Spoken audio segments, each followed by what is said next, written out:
رسول اللہ صلی اللہ علیہ وسلم نے فرمایا اثقل شیء فی المیزان الخلق الحسن، حسن اخلاق قیامت کے دن سب سے بھاری عمل ہوگا جو انسان کے نام اعمال میں سب سے وزنی ہوگا۔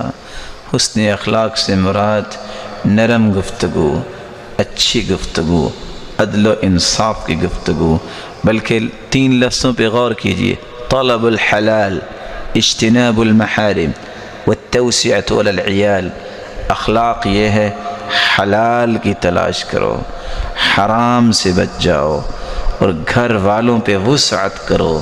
اللہ کے رسول صلی اللہ علیہ وسلم نے اس لیے فرمایا ان من احبکم الی واقربکم منی مجلسا یوم القیامہ احاسنکم اخلاقا، سب سے پیارا وہ ہوگا، سب سے قریب میرے وہ ہوگا قیامت کے دن جس کا اخلاق اچھا ہے۔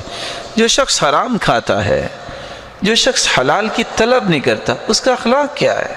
یہ میں بات کیوں کہہ رہا ہوں؟ آج کسی کا چکر یورپ میں لگ جائے، جو ہی اپنے ملک میں لینڈنگ ہوتی ہے تو طائفوں کے پل باندھتا ہے۔ امریکہ اور کینیڈا میں بہت اخلاق ہے۔ کون سا اخلاق؟ سود کھانے والے کا اخلاق ہے؟ حرام کو اپنی زندگی کا مشن بنانے والا اس کا اخلاق ہے؟ یہ ان کی ضرورت ہے کہ کس طرح لوگوں کو اپنے ساتھ ملاتے ہیں۔